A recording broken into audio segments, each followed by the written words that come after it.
কৃষিকাজে নতুন দিশা দেখাচ্ছেন ইসলামপুরের মহকুমার কৃষি আধিকারিক শ্রীকান্ত সিনহা। তার আবিষ্কার করা যন্ত্র ভারত সরকার থেকে পেটেন্ট পেয়েছে। আগামীকাল সেই খুশিতে ইসলামপুর মহকুমা কৃষি আধিকারিকদের করণে কর্মীরা ফুলের তোড়া দিয়ে স্বাগত জানান মহকুমা কৃষি আধিকারিককে। মহকুমা কৃষি অধিকার শ্রীকান্ত সিনহা জানান, তার এই আবিষ্কারিত যন্ত্রের নাম বীজগাড়া হাল বা এসএসপি যন্ত্র নামেও খ্যাত। বর্তমানে এই যন্ত্র যথেষ্টই খ্যাতি লাভ করেছেন বলে তিনি জানান। তিনি বলেন, ইসলামপুর মহকুমার বিভিন্ন ব্লকের চাষিরা এই যন্ত্রের দ্বারা চাষ করে লাভবান হয়েছেন। এই যন্ত্র কেন্দ্র সরকারের থেকে পেটেন্ট পেয়েছেন বলেও তিনি জানান। তার দাবি, সাধারণ কৃষকদের স্বার্থে এই যন্ত্র বিনামূল্যেও দেওয়া হয়েছিল ব্লকে ব্লকে। তিনি জানান, কৃষকরা এই যন্ত্রের মাধ্যম দিয়ে চাষ করে অধিক মুনাফা অর্জন করতে পারবেন। শ্রীকান্ত সিনহা আরও জানান, কোনো কর্ষণ ছাড়া বা জমিতে হাল দেওয়া ছাড়াই এই যন্ত্রের মাধ্যম দিয়ে চাষ করা যাবে। এই যন্ত্র খুবই সহজ হলেও খুব অল্প খরচাতেই তৈরি হয়ে যায়। তিনি ভারত সরকার ও পশ্চিমবঙ্গ সরকারের কাছে আবেদন করেন যাতে সরকার এগিয়ে এসে ভারতের প্রত্যেকটি চাষির কাছে এই যন্ত্র পৌঁছে যায়। তিনি বলেন, এই যন্ত্রের মাধ্যম দিয়ে যে কোনো চাষ সুবিধাজনক হবে। আজ তিনি দেখিয়ে দেন কেমন করে ও কোন পদ্ধতিতে এই মেশিন চালাতে হবে। বাইট শ্রীকান্ত সিনহা। সমস্ত চাষি ভাইদের আগে আমি আনন্দের সংবাদটা জানাই। এই যে বীজগাড়া হাল বা এসএসবি যন্ত্র, যেটা নামে বিখ্যাত, এই যন্ত্রটি আজ গতকাল আমাদের কেন্দ্রীয় সরকার প্যাটেন্ট দপ্তর থেকে এটার একটা অ্যাপ্রুভাল দিয়েছে এবং যে জার্নাল আছে, প্যাটেন্ট ডিপার্টমেন্টের যে জার্নাল, সেই জার্নালে অনেকদিন আগে এটা প্রকাশিত হয়েছিল। তো স্বীকৃতিটা গতকালকে আমি পেয়েছি যে ইনভেন্টর হিসাবে, এবং আমার স্ত্রী পম্পা সরকারের নামে এটা প্যাটেন্ট আমি অ্যাপ্লিকেশন করেছিলাম। তো এই যন্ত্রটার বিশেষত্ব হচ্ছে যে আমাদের মানে এই আইডিয়া থেকে এটা এসেছে যে আমাদের পশ্চিমবঙ্গে বেশিরভাগ চাষি, আমাদের ক্ষুদ্র প্রান্তিক চাষি আছে, তাদের ক্ষেত্রে কি হয়, বড় বড় ট্রাক্টর দিয়ে জিরো প্লেট মেশিন দিয়ে চাষ করা খুব অসম্ভব হয়ে যায়। আর প্রত্যেকেরই জোরটা খুব ছোট ছোট থাকে আর কি, মানে 3 বিঘা 4 বিঘা 5 বিঘা। তো তাদের ভীষণ অসুবিধা হতো সেই পদ্ধতি চাষ করার জন্য, জিরো প্লেটে করতে গেলে।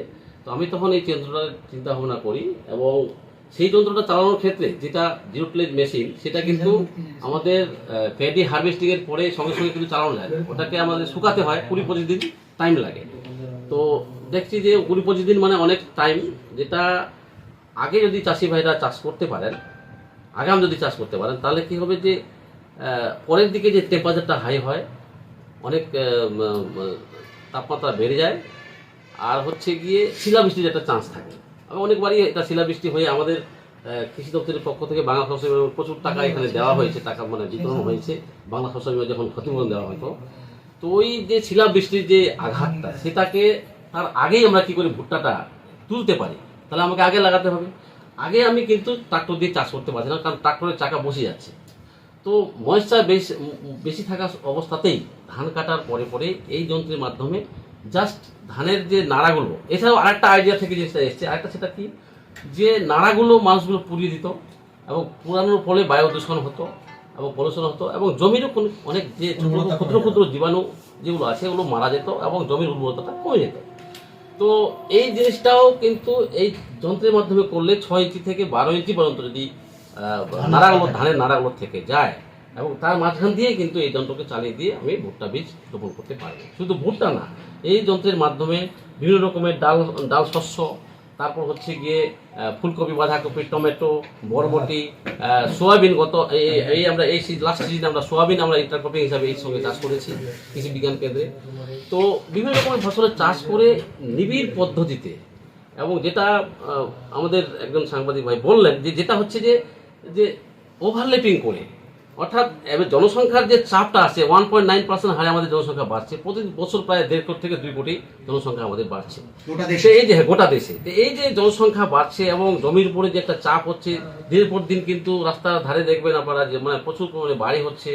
মানে এই যে হরাইজন্টাল এক্সপেনশন কিন্তু সম্ভব না, ভার্টিক্যাল এক্সপেনশন সম্ভব। অর্থাৎ যত বেশি পরিমাণ সোলার এনার্জি আমরা অ্যাবজর্ব করতে পারবো ভার্টিক্যাল মানে এক্সপেনশনটার মাধ্যমে, সেটা হচ্ছে কি, জমিতে আমি চাষ করলাম ভুট্টা, তারপর ভুট্টা কাটার 1 মাস আগেই আমি ওই জমিতে বরবটি লাগিয়ে দিলাম।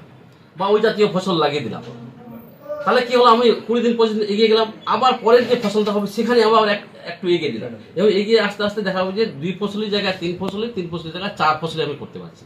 তাহলে আমাদের যে খাদ্যের যোগানটা আমরা অব্যাহত রাখতে পারবো, জনসংখ্যা যে হারে বাড়ছে। এছাড়া হচ্ছে গিয়ে চাষের কিন্তু নিজস্ব বেনিফিট আছে, আর খাদ্যের চাহিদা মেটানোর জন্যই যে এই পদ্ধতি তা না, চাষির যে নিজস্ব যে খরচটা বিঘা প্রতি, একর প্রতি 9 থেকে 10 হাজার টাকা খরচ কম হয় এই পদ্ধতি চাষ করলে। আর হচ্ছে ফলনটা কিন্তু তাদের থেকে অনেক গুণ বেশি হয়, মোটামুটি 5 থেকে 7% ফলন বেশি হয় এই পদ্ধতি চাষ করলে। তো আমি এই যন্ত্র মানে প্যাটার্ন পাবে আমি ভাবতে পারিনি, আমি অ্যাপ্লাই করেছিলাম, করিয়েছিলাম, আমি প্যাটার্ন যে পেয়েছি যন্ত্রটা তার জন্য মানে আমি খুব খুশি হয়েছি, খুবই আনন্দিত, এবং পাশাপাশি আমাদের যারা এখানকার যারা কর্মচারী রয়েছেন তারাও খুব খুশি।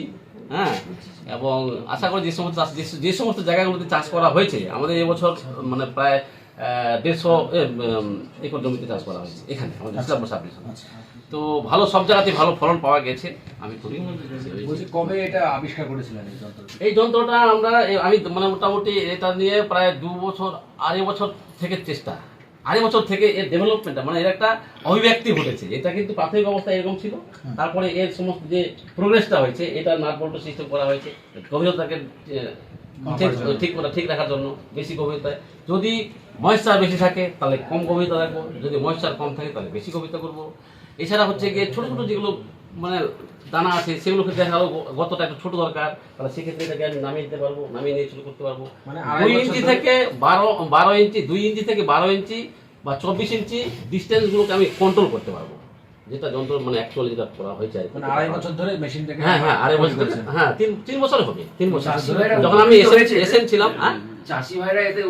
চাষিরা ভাইরা উপকৃত হয়েছে এবং চাষিরা নিজেই প্রচার করছে। এবং বিহার থেকে গত পরশু 3 দিন আগে আমাকে বিহারের ওই একটা জায়গা থেকে ফোন করে বলছে যে আপনাকে এখানে আসতে হবে। কোন এলাকায় এটা কি আপনি করেছেন? এটা আমাদের উত্তর দিনাজপুর জেলাতে আমাদের ইসলামপুর সাব ডিভিশনে ব্যাপকভাবে প্রচারিত হয়েছে। এছাড়া হেমতাবাদ ব্লকে আমরা এবছর করিয়েছি, আমি কিছু চাষকে দিয়ে করাইছি। তাছাড়া হচ্ছে জলপাইগুড়িতে গেছে, কোচবিহারে গেছে, বিভিন্ন জায়গাতে চাষ হচ্ছে, সাউথ বেঙ্গলে পুরুলিয়া পর্যন্ত গেছে, গোয়ালপুরে তো ব্যাপক হারে। আপনার এখন কি ইচ্ছা যে এটা আরো ব্যাপ্তি পাক? আমার যেটা ইচ্ছা সেটা হচ্ছে যে আমাদের প্রিন্সিপাল সেক্রেটারি স্যার এসেছিলেন, ওঙ্কার সাহেব এসেছিলেন আমাদের এখানে দেখার জন্য, উনি খুশি হয়ে মানে গেছেন এখান থেকে। তাছাড়া হচ্ছে মানে আমাদের যে আইআইটি খড়গপুর আছে সেখান থেকে এই যন্ত্রটা না আর কি, মানে যেটা ডেভেলপ করেছে, যেটা একদম মানে আপডেট, যেটা আপডেট ভার্সন আর কি, আপডেট ভার্সন এই যন্ত্রটা পাঠানো হয়েছিল ওখানে। খড়গপুর আইআইটি থেকে যারা প্রফেসর আছেন ওনারা আমাকে ছাড়পত্র দিয়েছেন, ওখানে টেস্টিং হয়েছে, ওনারা ছাড়পত্র দিয়েছেন। আর পেটেন্ট তো গতকালকে পেলাম। তো আমার ইচ্ছা যে আমাদের পশ্চিমবঙ্গ সরকার তথা ভারত সরকার উভয় সরকারই এটা চেষ্টা মানে যদি এটা যদি চাষিদেরকে দেওয়ার একটা ব্যবস্থা করেন তাহলে চাষিরা ভীষণভাবে পেটেন্টের জন্য কবে অ্যাপ্লাই করেছিলেন? এটা